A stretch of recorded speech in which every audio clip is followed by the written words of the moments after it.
Пресс-клуб Арсмира продолжает свою работу. Сегодня у нас в гостях ветераны органов службы государственной безопасности Республики Абхазия. Поводом для их визита на нашу пресс-площадку стала полемика, которая развернулась в большей части в интернет-сетях после заявления, которое они сделали несколько дней назад.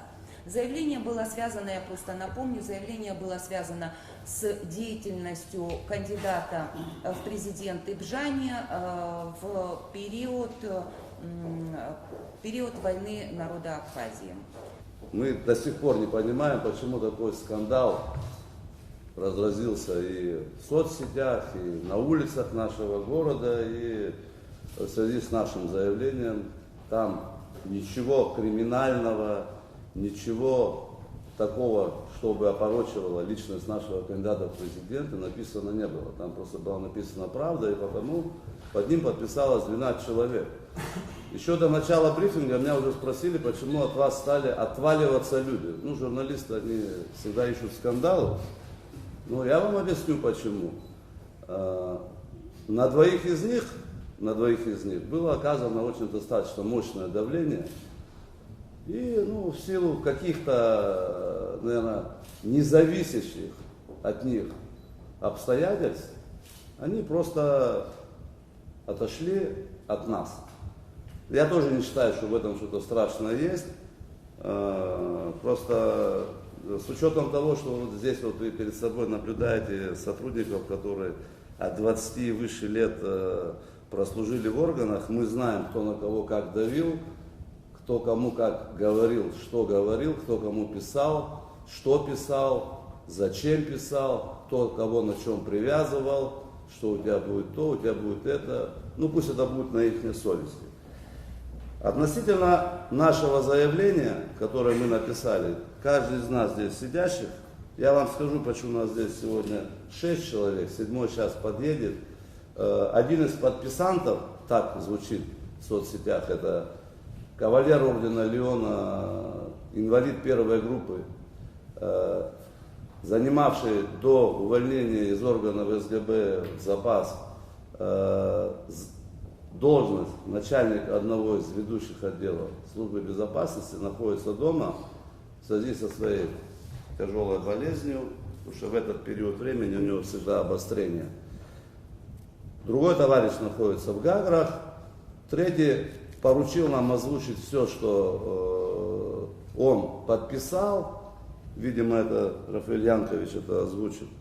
И самое основное, почему мы сюда пришли, потому что нас к этому призвал Виталий Георгиевич Гамбов, председатель Союза ветеранов органов госбезопасности «Щит». Большому нашему стыду, мы когда вместе инициировал он, мы его поддержали, он создавал эту организацию, и в своих комментариях, которых он дал позавчера на соцсетях, и которые мы все внимательно смотрели, он почему-то никого из нас не позвал, не спросил, не позвонил. И эти комментарии, которые дал еще один наш сотрудник, с которым мы прошли огонь, воду, медные трубы, вы, наверное, знаете кто, не буду озвучивать его имя, потому что я до сих пор считаю, что он мой друг, близкий, брат, товарищ. Что озвучил Геннадий Чхети, вы, наверное, видели на соцсетях. Я его-то комментировать не буду, мы тоже знаем это почему. Я вкратце пройду по этому заявлению, и, наверное, каждый из нас скажет в части, касающейся того, что сказал Виталий Георгиевич в отношении всех нас. Конкретно по фигурам Тарба, Хажба, Минджия, Думава, Джинджолия, Малия, Агарба. Я буду говорить за себя, каждый за себя. Мы одна команда. Первое. Я здесь сделал наброски, вчера еще внимательно посмотрел опять выступление Виталия Георгиевича. Первое. Я, Михаил Эдуардович Тарба, полковник запаса, председатель СГБ Абхазии, 2004-2005 год. Уволился после выборов, второго тура выборов 2005 года, будучи начальником Гагского райотдела, заявляю, что в период войны 92-93 год мои пути не пересекались с Бжани Аслан Георгиевичем. Наша часть подразделения, все в головной офис, будем так говорить, это сегодня модно на современном языке говорить, находился в Гудаута, но часть сотрудников из ранее уволенных, из просто гражданских лиц, которые обладали какими-то данными, которые могут нам пригодиться в оперативной работе, находились в Гаге. Мы в период, озвучиваем Асланом Георгиевичем, систематически приезжали в Гудауту на совещания для получения заданий, постоянно привозили журналистов. Мы занимались, может быть, не самой благодарной работой во время войны, но, наверное, это когда-то эта история об этом скажет. Начнем с того, что мы занимались пленными, обменами, получением развединформации о противнике и все остальное. То есть все это было. Об этом есть куча документальных материалов. И, видимо, когда придет срок, и когда они будут в какой-то части рассекречены, это станет достоянием гласности и всего остального. Это первое. Второе, заявляю, что в период последнего наступления на город Сухум в сентябре 1993 года Аслана Георгиевича Бжани с нами не было. Виталий Георгиевич Гамба ссылается на некую фотографию, которая, как подтверждение, фотодокумент подтверждает то, что он был с нами. У нас эта фотография есть. Тогда было не так много фотографов, и эта фотография у нас у всех есть, и я думаю, Рафаэль Янкович ее вам представит. Третье. К своему большому стыду,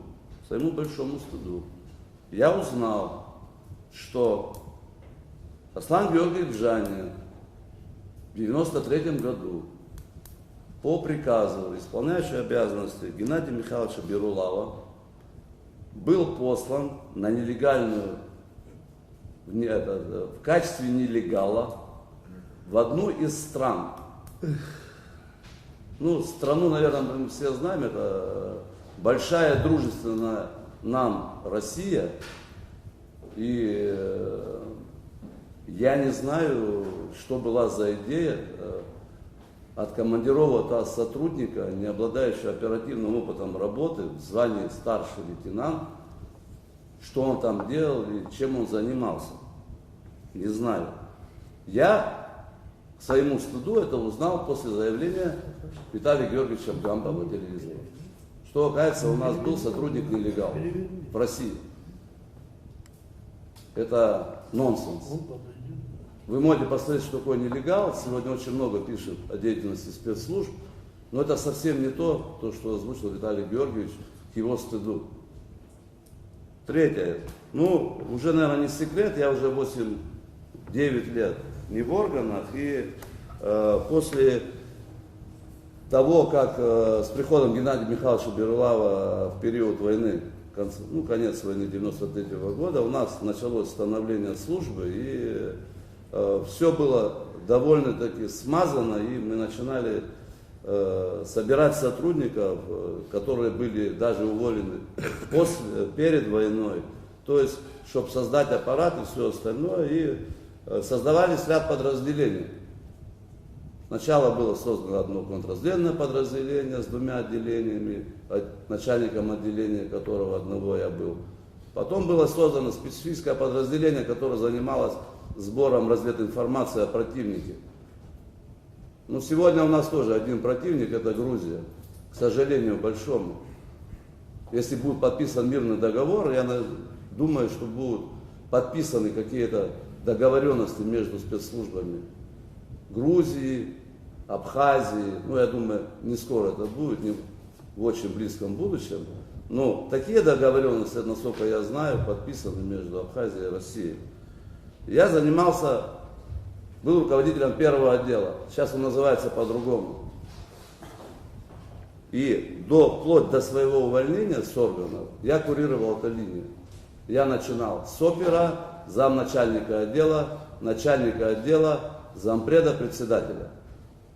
Я вам говорю, ссылаясь на выступление Виталия Георгиевича Бганба, существовало некое дело нелегала, которое Тарба Астамур Борисович передал Хаджимба, Хаджимба передал мне. Хаджимба мне ничего не передавал, потому что после Хаджимба был председателем Агумава Зураб Михайлович. После Агумава Зураб Михайловича был председателем Агар Багиви Камугович. После Агар Багиви Камуговича был председателем я. С Агумава и с Агарба я вчера лично разговаривал. Ни о каком деле, нелегала, ни один, ни второй, ни я в том числе не знаем. Мы его просто не видели. Если его кто видел, пусть он выйдет об этом и скажет. За весь этот период никакой информации, будем так говорить, от закордонных источников, я как руководитель отдела, который занимается сбором развединформации, не получал. В бытность мою председателем СГБ никакой материальной помощи со стороны Аслана Георгиевича я не получал. После военный период мы виделись с ним в 1995 году в городе Москва, куда я ездил в командировку по одному из тяжелых преступлений на территории Абхазии. Ездил вместе с генеральным прокурором Абхазии Андром Михайловичем Джергени. Об этом уголовном деле я вам, к сожалению, пока ничего сказать не могу, потому что люди до сих пор находятся в розыске, потому что это дело, которое возбуждено по этому факту, не имеет сроков давности. И я думаю, наверное, тоже придет время и скажут, по какому делу я там находился. Я туда поехал не как партизан. Джергения завел меня в кабинет к первому заместителю министра внутренних дел России Колесникову, который дал соответствующее указание Муру, и Мур помогал мне осуществлять свою работу на территории России. То есть это никак не было связано с какими-то нелегальными делами, с использованием там каких-то других дел. В связи с тем, что я долго находился там, я просто позвонил Аслану Георгиевичу и сказал, что я нахожусь здесь, и если у них есть желание, мы можем увидеться. Мы увиделись у моего дяди в студенческом городке института МИИ в доме. Не в доме, в общежитии мы находились. Мы общались в течение, может быть, 2 часов. Это чисто была бытовая встреча без обозначения каких-то там заданий, получения каких-то информаций и все остальное. И второй раз я его видел в 2004 году, когда вручал ему его личное дело офицера, которое хранилось у нас в отделе кадров. Я вручаю это дело, там я его разделил на 2 части, потому что там есть одна секретная, одна не секретная. И спросил, для чего это тебе нужно, он сказал, для трудоустройства в городе Москва. 3-й раз я его видел по телевизору, когда его назначили председателем СГБ. 4-й раз я его видел, когда в силу сегодняшней своей работы мне нужно было лично встретиться с ним, чтобы организовать стык оптоволокна, который тащит Мегафон совместно с Аквафоном через государственную границу. Вот то, что я вам могу заявить. И, как это так сейчас все модно говорить, заявить под присягой. Вот мое такое маленькое, короткое заявление на 3,5 минуты. Я не знаю, оно вас удовлетворит или нет, но я думаю, наверное, удовлетворит. Мы, сидящие здесь, не отрицаем, что Аслан Георгиевич Бжаня какой-то период времени войны 92-93 года находился в Гудаутском райотделе СБ-РА. Мы точно не знаем, когда он приехал, но мы точно знаем, что в последнем наступлении на Сухум он не участвовал. Еще скажу одну вещь, когда задается вопрос сотруднику СБ, СГБ, ты воевал, не воевал? Все мои друзья и, наверное, и оппоненты, кто-то меня любит, кто-то не любит, наверное, будут удовлетворены этим вопросом. Я говорю, я не воевал. Я не сидел на передовой, я не сидел в окопах, я не участвовал в атаках. Я занимался тем делом, которым я могу заниматься и заниматься профессионально. У нас есть сотрудники, награжденные и сегодня действующие, которые воевали, которые награждены. Вот эти 2 дня, пока идет вот эта грязь, полив грязью группы ветеранов в соцсетях, когда нас обзывают некомпетентными, когда к нам приклеивают ярлыки, сегодня ныне действующие сотрудники, которые нас знают, подходят и говорят, выходите на пресс-конференцию. Нас, в принципе, вынудили выйти к вам. И я думаю, наверное, по завершению этой пресс-конференции у нас она будет последняя, и встреча с вами будет последняя. Если мы захотим как-то встретиться с вами, мы, наверное, будем встречаться тет-на-тет. Потому что, видимо, наша работа все равно какой-то отпечаток на нас накладывает, и не хочется быть публичным человеком. Когда тебя показывают на весь мир, в соцсетях еще и шельмуют. Трудники говорят, вот сейчас на вас начнут собирать грязь, компматериал так называемый. Ну, Бог навстречу, пусть собирают. И оказывается, мы разделили службу государственной безопасности, ныне действующую, своим заявлением. Оказывается, у нас там есть свои сторонники. СГБ вообще вне политики всегда была. Я считаю своей заслугой в 2004 году, в 2005 году, когда были выборы, вы знаете, какие они были. То, что я сохранил коллектив. И когда пришел новый руководитель СБ, он пришел в службу, которая работала полноценно. Спасибо за внимание. Я полковник запаса службы государственной безопасности Абхазии, кадровый офицер с 1984 года. Проходил службу в начале, окончил высшие курсы КГБ СССР в 1985 году, был определен в КГБ Абхазии, город Сухум. В течение 2 месяцев, не найдя понимания среди сотрудников Комитета государственной безопасности, которым руководили, практически весь личный офицерский состав состоял из грузинской национальности, меня как националиста выгнали отсюда, отправили, как они говорили, к своим националистам в Гудаутский районный отдел КГБ Абхазской ССР. В связи с этим я хотел бы отметить, что я в какой-то степени благодарен тому руководству КГБ Абхазии, которые меня послали в Гудауту. Я многое приобрел в этом районе. Возможно, мое становление как личность началось оттуда. Я многое осознал. Хотя, еще будучи студентом Сухумского госпединститута, мы, ныне отсутствующий Руслан Хашба и я, и ряд присутствующих здесь, уважаемый Думава Георгий Чичикович и другие, принимали участие в тех событиях национально-освободительного движения.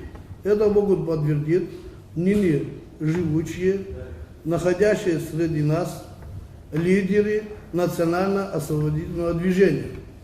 Я также могу подтвердить и удостоверить вас в том, что в 1999 году, будучи, не в 1989 году, будучи оперуполномоченным Гудаутского районного отдела, Я задерживался в КГБ Грузинской ССР в городе Гудаута, вывозился в город Гагра для направления в город Батуми по делу так называемого, молодежь может не помнить, но большинство, старшее поколение помнят, по делу Ганба Геббельса Юры, ныне проживающего в городе Пицунда, с которым проходил по делу похищения мхедрёновца, присланного из города Тбилиси вместе с майором КГБ Грузинской ССР, но в отношении которых были приняты меры воздействия с нашей стороны. Я, будучи сотрудником КГБ, шел на это осознанно. Я и тогда не боялся, и сегодня я не боюсь сказать правду. Вот. Все мое, что буду говорить, это будет, значит, честно и добросовестно. Я могу под каждое мое слово расписаться, дабы сколько, значит, я знаю себя, считал своим долгом говорить правду честно и быть справедливым по отношению к своему народу. Я не буду повторяться, что товарищ Тарба заявлял здесь, что поводом, что послужило, он это все изложил. Хочу остановиться на тех пару личностей, которые сегодня охаивают нас в интернет-сетях. Это в первую очередь Виталий Георгиевич Ганба, кадровый офицер КГБ СССР, как и мы, КГБ Грузинской ССР и КГБ Абхазской ССР, и в том числе информационно-разведывательной службе Абхазской АССР. Вот.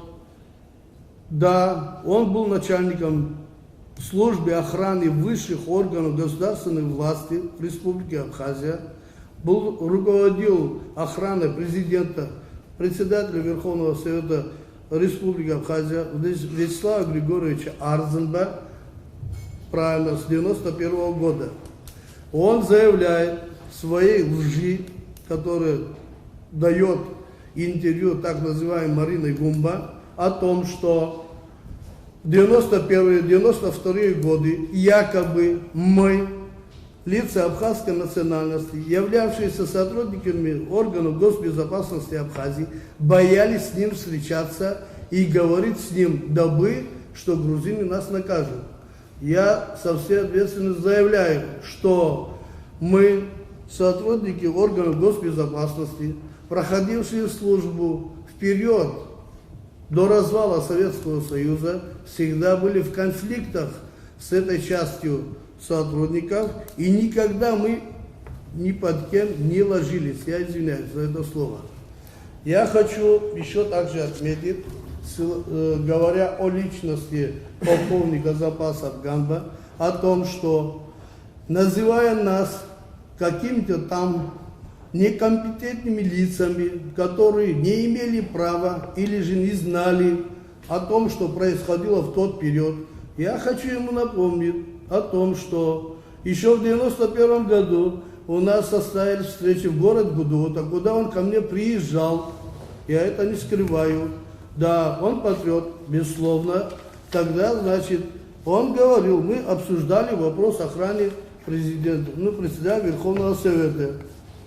Он, даже служба охраны высших органов государственной власти, знаете, это многозначное, да? Я ему даже говорил, зачем тебе, Виталик, так, знаете, писать, лучше сделать государственная охрана службы или же служба безопасности президента. Мы это обсуждали. Далее, значит, ему я говорил о том, что уже нюх войны приближался, развал Советского Союза и тому подобное. Мы же оперативники, анализировали информацию, получали, докладывали и тому подобное. Я ему лично говорил, Георгиевич, возможны какие-то эксцессы, значит, в республике. Надо подготовить план, мобилизационный план на случай наступления особого периода. Это означает то, что в случае наступления особого периода повышенной готовности в стране, что в первую очередь надо спасти. Это наши денежные средства, это какие-то секретные, особой важности документы, и во вторую очередь, и в третью очередь. А он говорит, этим кто будет заниматься, сейчас не до этого. Я могу заявить в связи с этим о том, что если бы тогда, будучи, как он говорит, в единственном лице, представителям органов госбезопасности, которые должны были обеспечить и президента, и государство, да, безопасности, почему он этого не сделал? Это подтверждает то, что, как вы помните, в период войны грузинские журналисты, я не могу вспомнить конкретно кто, давали репортаж из осажденного, оккупированного города Сухом о том, что у Бганба Виталия Георгиевича в доме находили оружие, деньги и тому подобное. Спрашивается вопрос, если он заявляет о том, что в курсе был всего и тому подобное, он великий чекист, в кавичках, почему он допустил тогда денежные средства, принадлежащие, это я не видел, я сужу по тем информациям, что показывали, хранились у него дома. И как он не успел вытащить их? Знаете, здесь вопрос встает. Я дальше хочу сказать о том, что Виталий Бганба, но не хотел я ворошить прошлое, но уважаемый наш коллега заставляет этого делать. Когда нас покрывает грязью, мы не можем, склонив голову, ходить по городу и общаться с людьми, которые за нами будут говорить, что это какие-то там нечистоплотные и тому подобное. Допустим, Виталий сам себя хвалит, он такой кадровый и тому подобное, еще кого-то хвалит, собирается других Ахаева, пусть Виталий Бганба. А почему Виталий Бганба, говоря о том, что в 99 году он за то, что он не был согласен с кадровой политикой Вячеслава Григорьевича Арзенба, подал в отставку. Нет, мои дорогие, дело не так. Пусть Виталий Бганба скажет правду пусть скажет. Как в 93 году, в мае месяце, увольнял его Вячеслав Григорьевич Арзенба, я хочу пояснить в скобках о том, что 93 год, май месяц, это событие всем нам известное. Здесь присутствующие журналисты находились в городе Гудаута, я вас всех помню. После известных мартовских событий, после известных июльских событий, когда наш народ стоял, мы уже можем говорить, я как оперативный работник обеспечивал безопасность по Гудаутскому району, я могу заявить о том, что мы стояли между этим, помните, да? Какие-то там митинги начинались в администрации и тому подобное, а мы это все, да. И вот почему тогда председатель Верховного Совета Абхазии, председатель Государственного комитета обороны, это лицо государства, которое могло исчезнуть, нация, которая могла исчезнуть, это человек, который взял на такую ношу, пошел, Григорьевич, Царство ему небесное, уволил начальника своей службы в таком периоде, этапе, значит, борьбы абхазского народа. Пусть Виталий Бганба скажет, что стало причиной его увольнения. Причина его увольнения, что явилось, знают его бывшие сослуживцы по службе охраны высших органов государственной безопасности, также и сотрудники службы госбезопасности. Далее, он, значит, заявил о том, что в 1999 году он уволился в связи с несогласием кадровой политикой. Нет, мои дорогие, это не так было. Он в связке связал с Астамуром Борисовичем Тарба, бывшим председателем службы госбезопасности, почтенно уважаемым нами всеми любимого нашего председателя бывшего, в отличие от нас, он, Астамур Борисович Тарба и Павел Владимирович Цемцба являлись боевиками, воевали, на фронт ходили. Вот, он связывает причиной увольнения своего из органов госбезопасности с отставкой председателя службы госбезопасности Астамура Борисовича Тарба. Это неправильно. Виталий Георгиевич Ганба, это, знаете, я его знаю, ну, много-много лет, так сказать. У меня 32 календарных дней выслуги в органах госбезопасности Абхазии. Общий стаж 36,5. Столько лет представители других национальностей не проживают, не живут. Я заявляю, что Виталий Георгиевич Ганба покрыт ложью. Одну ложь только выходит из его рта. Это человек, которого я знаю более 30 лет, отслужил 25 лет, он был уволен. То, что он говорит, это все неправда. Неправда и то, что если Виталий Георгиевич Ганба говорил бы правду, искренне это преподносил бы, тогда, знаете, вы все видели в интернет-ресурсах их заявление или как интервью, не знаю, это в кабинете Виталия Георгиевича Ганба в Роснефти, где он не работает. Спрашивается вопрос, может, чей-то заказ он отрабатывает, находясь в этой организации, или же, ну, ясное дело, да?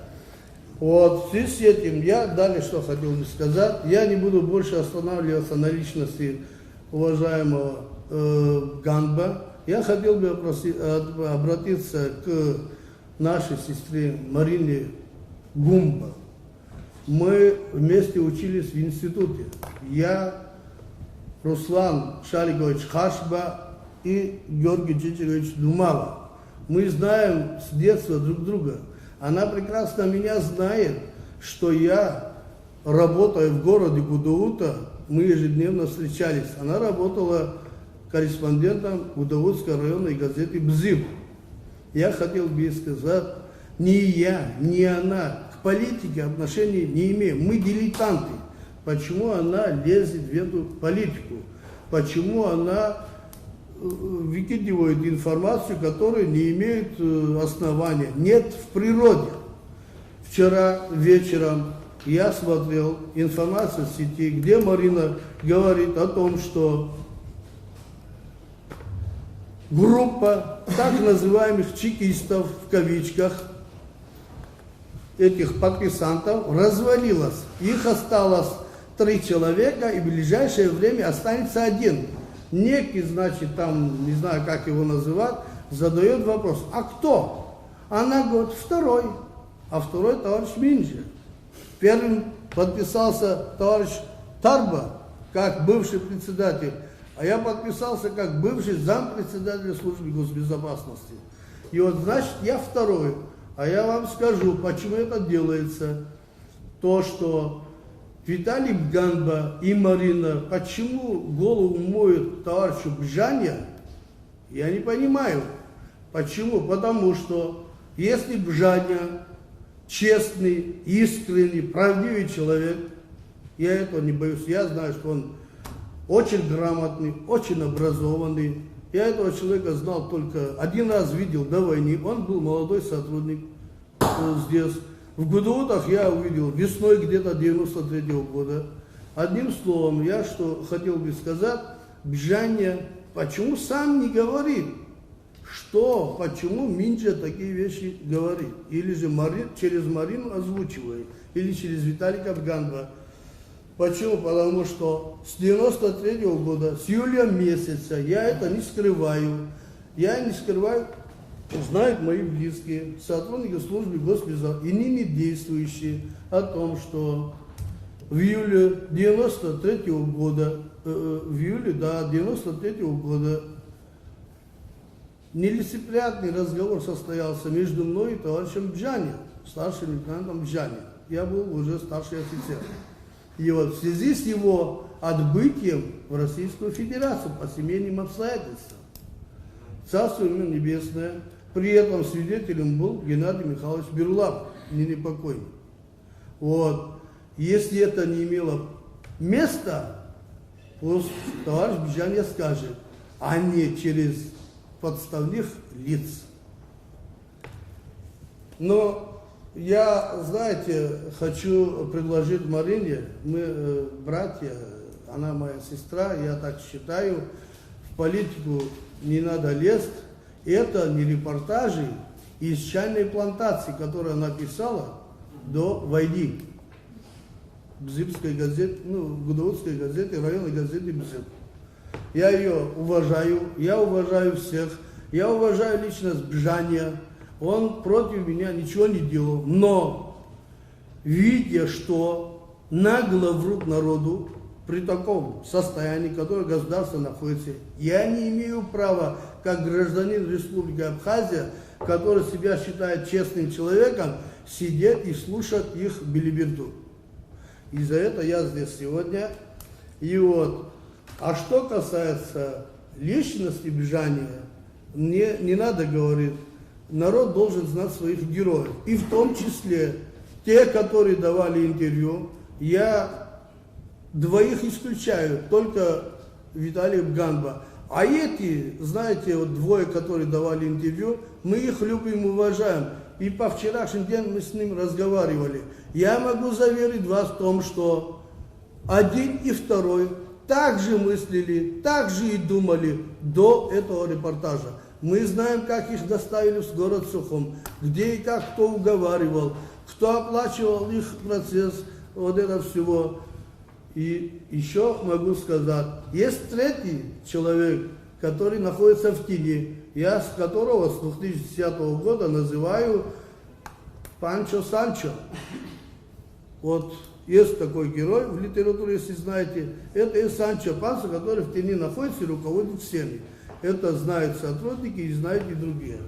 Значит, я хочу резюмировать это сказать, о том, что он скажет. Вот, что я бы не хотел бы дальше это грязь вытаскивать. Я бы не хотел бы, чтобы кто-либо осуждал меня в жизни. Меня никто еще не осуждал. Я всегда всю жизнь говорил правду и буду говорить правду. Я и не боюсь ни Бжания, ни провокатора Виталия Георгиевича Ганба. И буду и далее служить своему народу, как и служил. Спасибо за внимание. И сегодня, обращаясь к общественности нашей республики, хотел бы в первую очередь обозначить мотивировку нашего письменного заявления относительно кандидата в президенты Республики Абхазия Бжания Аслана Георгиевича. Чтобы снять все разночтения и различные импровизации на эту тему. Постараюсь не повторять то, что озвучивали мои товарищи.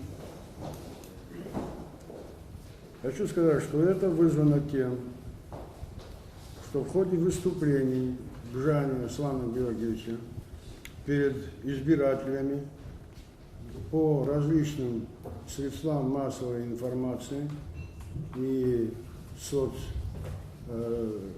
сетям интернета указанный кандидат неприкрыто и безответственно озвучивал и продолжает озвучивать несоответствующие действительности сведения, касающиеся его личной биографии, а именно то, что Бжания с октября 1992 по сентябрь 1993 года находился в городе Гудаута и нес службу в службе безопасности Республики Абхазия в качестве оперативного сотрудника. Здесь же хотел бы подчеркнуть, что в силу своих служебных обязанностей мы, группа ветеранов СГБ Республики Абхазия, так же, как и весь личный состав органов государственной безопасности, никогда не представляли и не имели на это права какой-либо штаб кандидатов в президенты или кандидатов в депутаты. Как известно, нашей задачей всегда являлось обеспечение безопасности и соблюдение законности в ходе проведения выборов. В нынешней предвыборной кампании нами движет только одна цель – открыто и честно сказать правду своему народу. В период войны в Абхазии, после освобождения города Гагра, я немножко вкратце коснусь, чтобы подвести, высказать то, о чем я хотел бы, что я хотел бы озвучить. После освобождения города Гагры в октябре 1992 года, а затем уже в ноябре месяце того же года, в соответствии, во исполнение указа председателя Верховного Совета Республики Абхазия Арзумова Владислава Григорьевича, мы приступили к формированию пограничных войск. Командующим погранвойсками был назначен полковник, ныне покойный полковник Авицба Георгий Тофикович. Начальником штаба был назначен тогда еще майор Марганя Зураб Бесланович.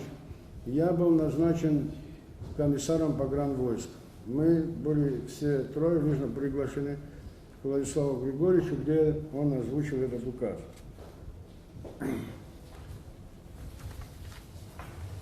Полковник Бгандов, полковник в отставке, в своем интервью по соцсетям интернета заявил о том, что я и ряд моих товарищей не работали в СБ в период войны. И делая отсюда вывод, что в связи с этим мы не могли знать, кто в тот период работал в СБ, а кто не работал. В связи с чем я хотел бы поставить вопрос, что полковник Бганба не знал или не знает о том, что погранподразделения являлись и сегодня являются структурными подразделениями СГБ, тогда и сейчас. Полковник Бганба не знает о том, что командир погранотряда всегда являлся заместителем председателя СГБ,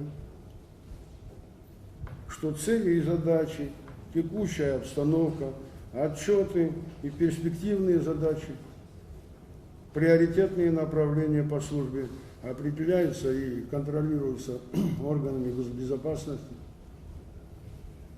Я здесь не раскрываю никаких секретов. Об этом знает большинство нашего населения. На какой электорат рассчитывает Бганба, когда говорит такие вещи? Неужели он использует такой примитивный метод, хочет выставить нас перед общественностью, как офицеров, переступившие свою честь и достоинство? А не перегнул ли он? Мы, кроме этого, настоятельно советуем полковнику в отставке Бганба отслеживать свою словесную риторику, особенно когда он озвучивает о том, каким должен быть чекист. Мы же не описываем его во всей его красе. Вы понимаете? Нас не волнует персона Бганба. Нас волнует судьба нашей Родины. Мы количественно и поименно знали весь личный состав СБ в период войны. ежедневно посещали центральный аппарат, осуществляли совместную работу по линиям службы. И за весь этот период я лично ни разу не видел бжания Арслана Георгиевича. Ответственно это заявляю. Дорогие друзья, мы говорим правду, а вы вот, значит, судите, как, наверное, ну правду как можно судить? Правда, она есть правда, к ней надо относиться, ее принимать, как нравится она кому-то или нет. Совершенно обескураживает какая-то несуразная связка автобиографических данных Бгамба с фактами, изложенными в нашем письменном заявлении. Особенно относительно его ухода в отставку из-за, как он выразился, несогласия с кадровой расстановкой бытность президента Арзенба Владислава Григорьевича. Хотелось бы поконкретнее услышать, что он имеет в виду. Вообще, при чем тут и это? Хватит заниматься демагогией. Займитесь чем-то полезным, позитивным для своей Родины. Хочется мне сказать этим товарищам, всей этой команде. В завершение буду краток, если будут вопросы, я готов отвечать. В завершение еще раз хочу заявить о том, что все изложенные в письменном заявлении сведения отражают реальную и объективную картину периода войны народа Абхазии 1992-1993 годов. Спасибо за внимание, доклад окончен. Я извиняюсь, буквально минутку задержу ваше внимание. Это связано с нашим заявлением. Я хотел бы дополнить, что в связи с их измышлениями о том, что наши люди и тому подобное. Вот. Здесь стоит подпись Гвирая Бинура Мамантьевича, Акум, которого знаете все.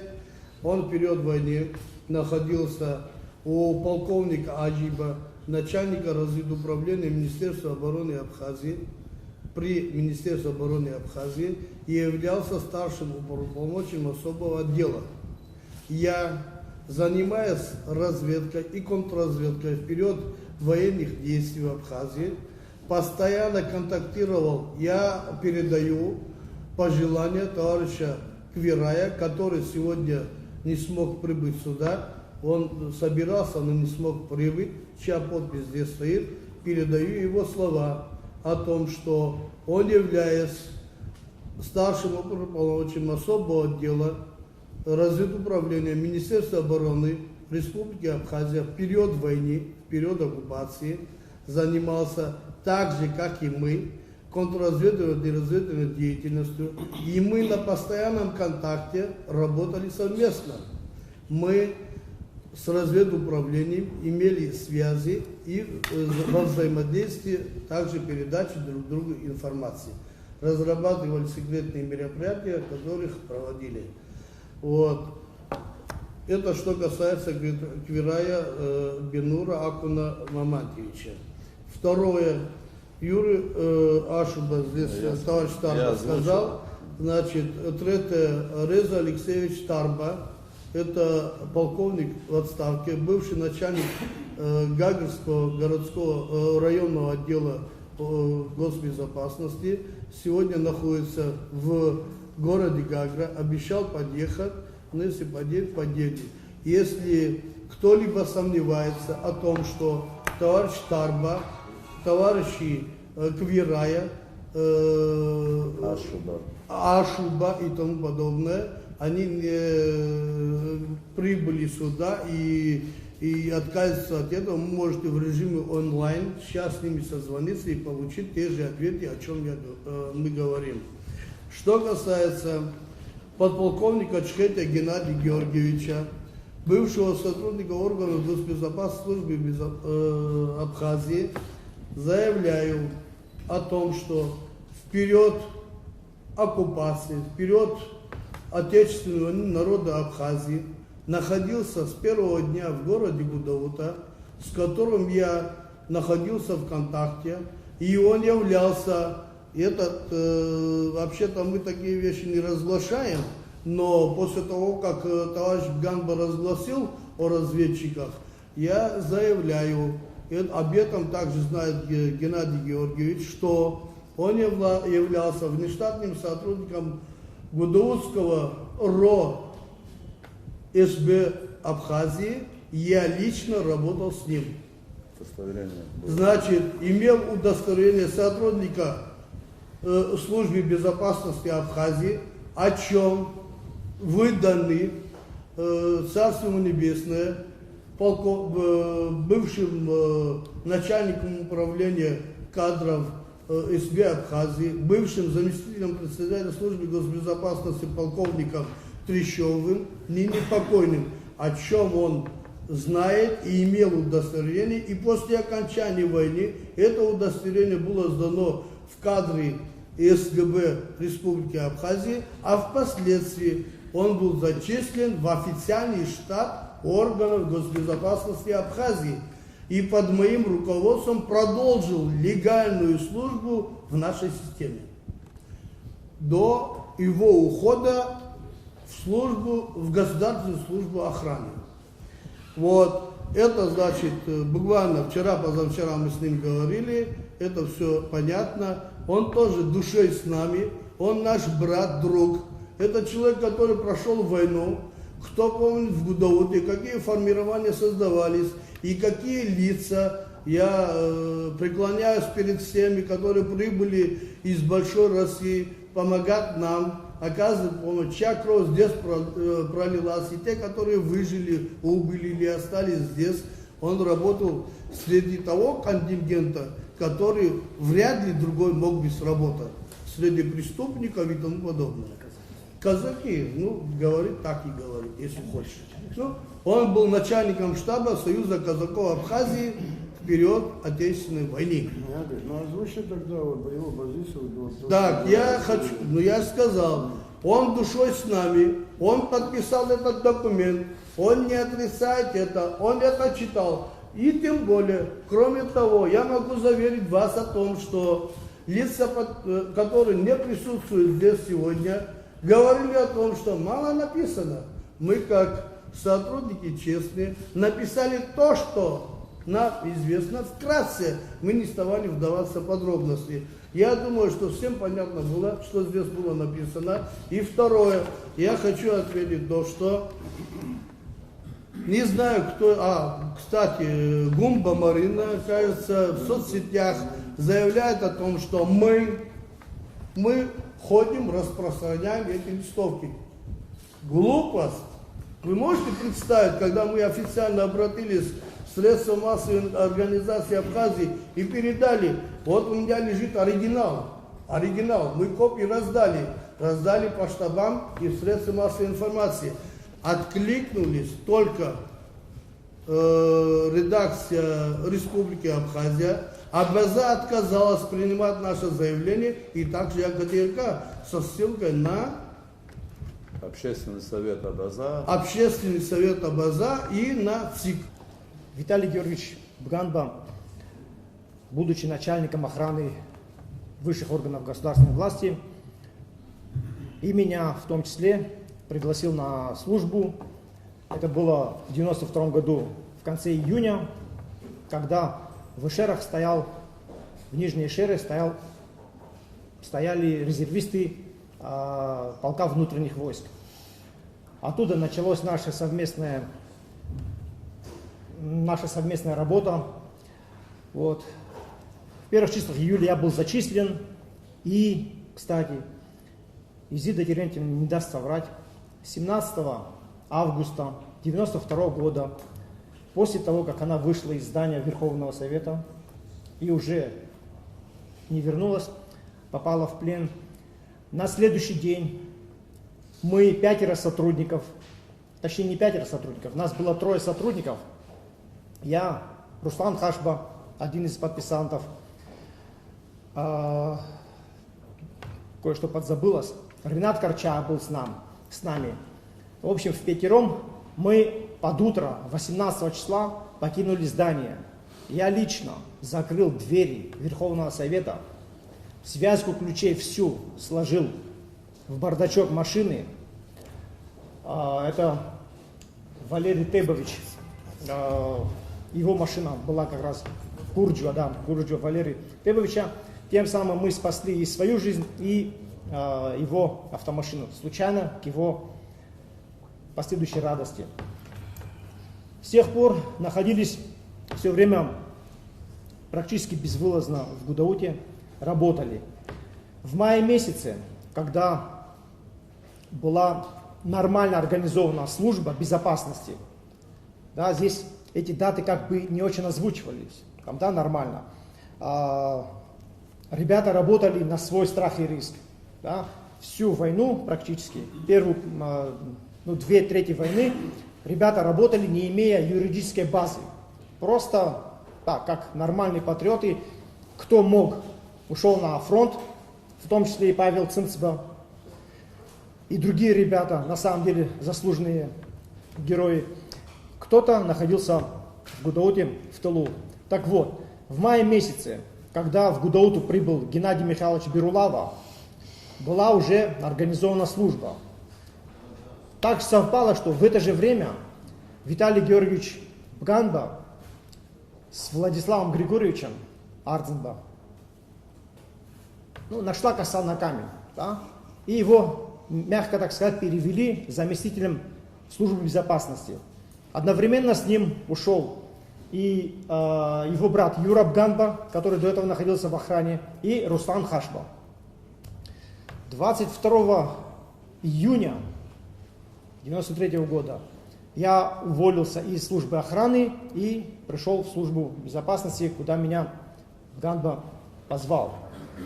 В этот же день была сделана вот эта фотография, та самая пресловутая фотография, которая была выложена в соцсети. Здесь наряду с нами есть и Аслан Георгиевич Бжания. На самом деле есть, и это неоспоримо. Значит, еще раз, май месяц, вторая его половина, там, да, по приказам можно определиться, служба организована, появляется основная масса людей, там, да, кроме тех, кто в Гудауте находился в райотделе. После этого появляются все остальные приказы, там, и так далее, если нужно, там, да, все это можно поднять. Есть элементарные вещи. У каждого из нас есть личное дело, где наши приказы о перемещениях, там, назначениях, они все там есть. У меня, например, я еще раз говорю, 23 июня приказ номер 4 по службе безопасности. 4, не 24, а просто 4. Далее, после июльских событий, когда началось наступление, тогда перед наступлением было перемирие. Да? Вы все прекрасно это знаете.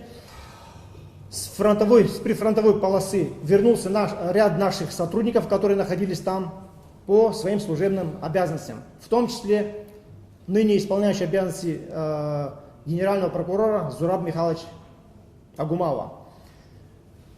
То, что планируется наступление, знало руководство организации. Естественно, ставились какие-то задачи. Несколько групп направлялись на линию фронта для того, чтобы выполнять свою обязанность по линии разведки и контрразведки. Вместе с Зурабом Михайловичем изъявил желание поехать я. Другая группа 2-3 июля попала под артобстрел под Новым Афоном. Если прямо говорить, под Ракушкой.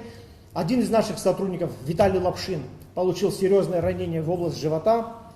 Закан Матуа получил касательное ранение в область головы. Вот. Был там Павел Цинцба и еще кто-то еще. Славик Хишба, ныне покойный.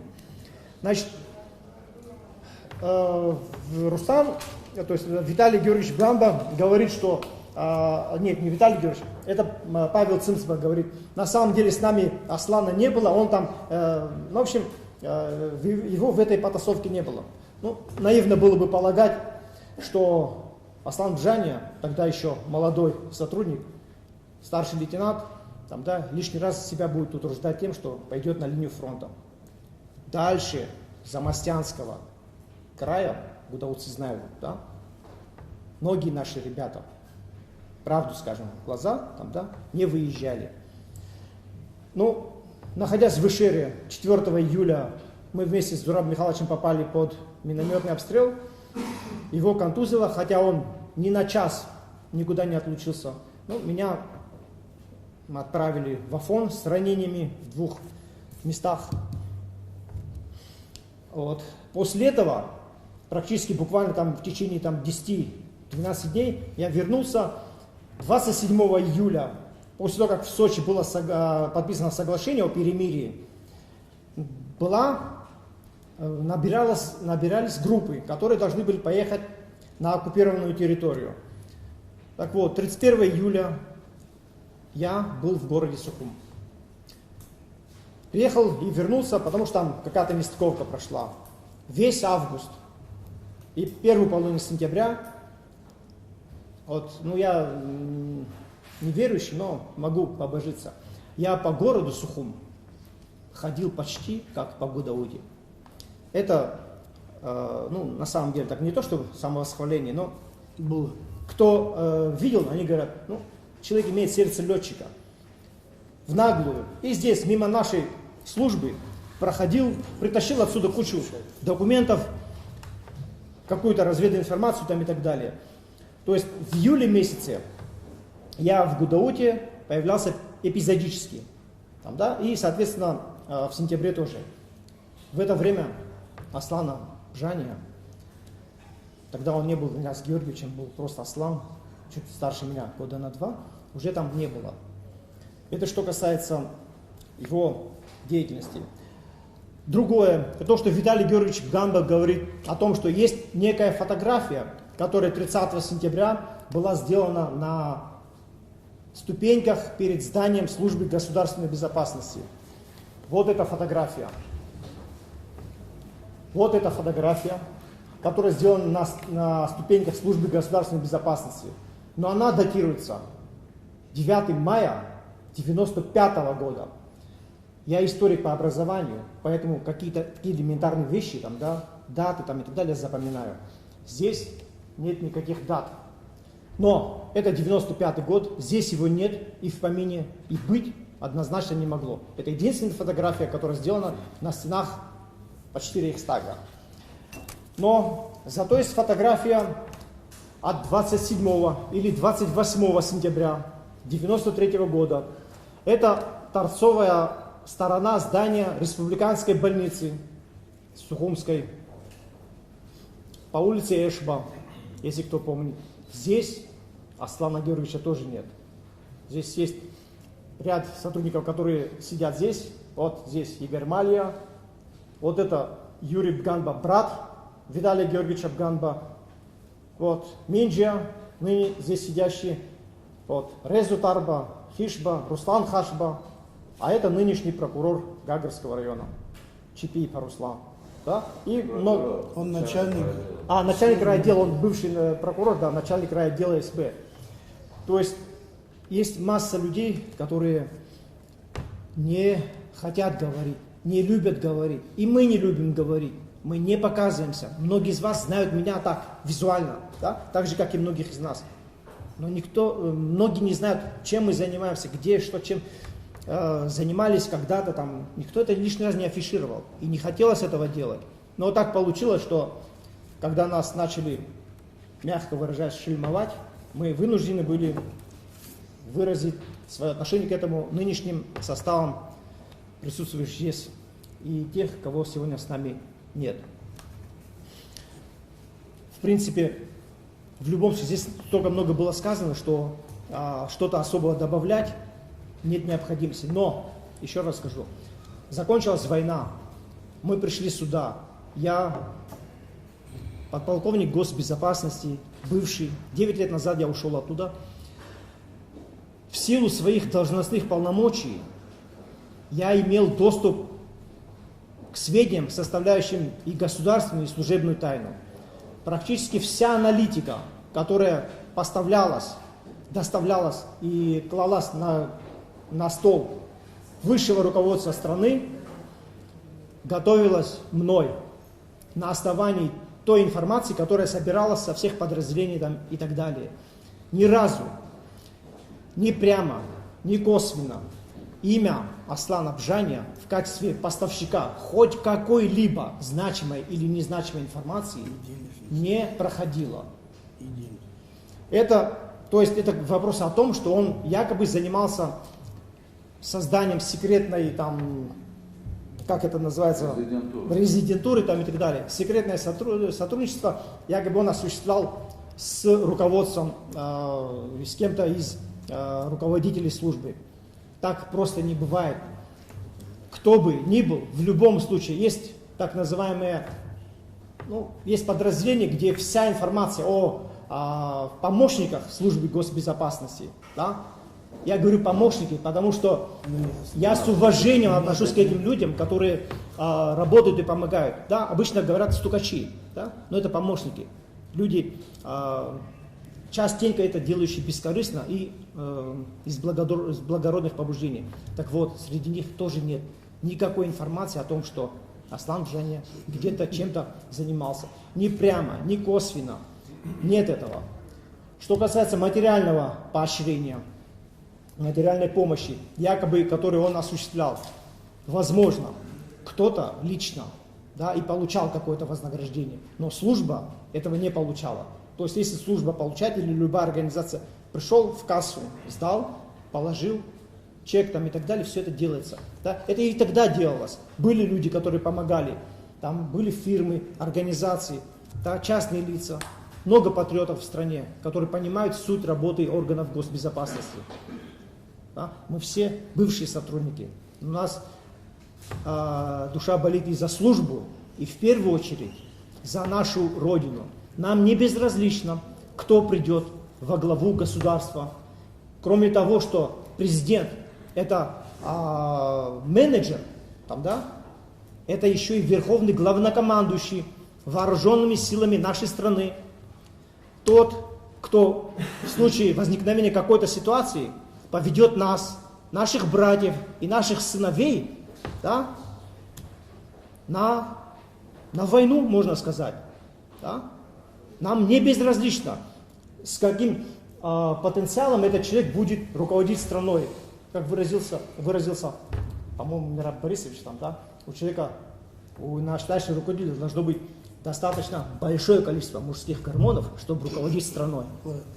Мы озвучим один момент о человеке, который приехал с Владивостока. Когда дезертиром назвал, Дезертир, здесь сидит. Вот здесь сидит, он сидит перед вами, это подполковник Малия Игорь Канович, который приехал не с Владивостока, а с Ленинграда, оставив там. Давайте я скажу. Давай, говори сам.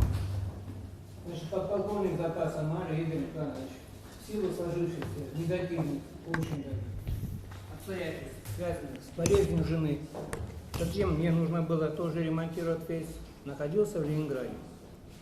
В середине июля был зачислен, значит, в службу безопасности, которая находилась в ГДУ. Находясь там и занимаясь, так скажем, техническим обеспечением, на моем пути не пересекался я с Асланом Георгиевичем. Поэтому сказать, видимо, он был раньше меня, я так как пришел позже, я с ним не пересекался и ничего сказать в этом отношении не могу, до которых пор он. Вот все. Можете ли вы сказать, есть ли среди вас хоть один человек, кто видел Аслана Георгиевича Бжания во время войны в Гудауте, кто с ним сталкивался? Знаете, я И могу я ответить? Точно. Вопрос неправильно поставлен, во-первых. Это носит иной характер. Не в таком плане надо туда ставить. Мы в своем заявлении говорим о том, что да, Аслан Георгиевич Бжания находился в городе Гудаута. Мы же не отрицаем в своем заявлении. Он находился некоторое время, а затем покинул Республику Абхазия, Российскую Федерацию. Что? Когда в июле месяце, вы знаете, мы дневники не вели, здесь было сказано, и я повторяю о том, что в июле месяце покинул Республику Абхазия. То есть с Гудаут он уехал. Давайте возьмем так, это уже столько раз это все переворачивалось, не будем это, июнь, июль. В последнем наступлении он не участвовал. Все. Наверное, этот ответ вас удовлетворит. Почему это акцентируется? Потому что товарищ Ганба заявляет о том, что он до конца победы находился здесь. То есть до 30 И что это сентября. есть какая-то у нее фотография. Если она есть, пусть он ее Мы не покажет. акцентировали ваше внимание на это. И за это мы отвечаем, что так и было. Понимаете, наше заявление пытаются развернуть против нас. Да, да. Потому что я вот сидел вчера, этот опять смотрел и неоднократно смотрел. В нашем заявлении найдите хоть одно слово на букву «Д» – дезертир. Почему это озвучивается со стороны, ну будем так говорить, наших оппонентов? Почитайте внимательно заявление и покажите мне, что там написано «дезертир». И покажите, что там мы написали, что Аслана Георгиевича не было в Гудаутах. Мы этого не писали, не надо переворачивать против Знаете, нас. я не хотел этого говорить, но Виталий Георгиевич Ганба и рядом сидящие там с ним двое, да, сотрудников, это были прапорщицкий состав, младшие офицеры, которые сами не могли организовать какие-либо мероприятия без руководства сидящих здесь старших руководителей. Во-первых. Во-вторых, мы знаем, как все это что делалось и какой репортаж где готовился. И я заявляю, что после сегодняшней нашей встречи я никакой комментарий и никакого заявления не буду давать, дабы не идти в политику. Мы не политики, не хотим в политику, не наше дело, политика. Идет предвыборная кампания, пусть никто не использует нас в чьих-то там интересах. И я заявляю о том, что это плохо кончится, если не перестанем. То, что знают сотрудники, не действующие. Я ушел 1 июня на пенсию 2014 года, но там остались и старшие офицеры, и руководители подразделений, которые знают многое, насколько я знаю. Не надо, чем глубже в лес, тем больше дров. Пусть будут добры, рты закроют. Вот мое. По желанию просто. Вопрос какие-то. Значит, вот вы тут говорили о том, что он отбыл в Россию в качестве нелегального сотрудника. Это мы не говорили. Это мы не говорили, это говорил Вы Виталий обращались Георгиевич к Виталию Ганба. Ганба, который якобы... Видимо, он вам пояснит. Нет, у меня вопрос, знаете, какой? Что? Да. Вы сказали о том, что это нонсенс, да? Это я сказал, что это нонсенс, потому что на территории дружественного государства, нам государство, заниматься разведдеятельностью – это уголовно наказуемое преступление. Все. Поблагодарим. Спасибо вам большое. Спасибо Спасибо. всем, желаем удачи и Спасибо. Стабильных выборов, и мы надеемся, что наша встреча вот такая, в таком разрезе, она будет последняя, что все на этом остановится. И как нас призывал наш, ну будем так говорить уже сегодня, оппонент Виталий Георгиевич Ганба, выйти на улицу и сказать правду, он нас вынудил прийти и сказать эту правду. Спасибо большое.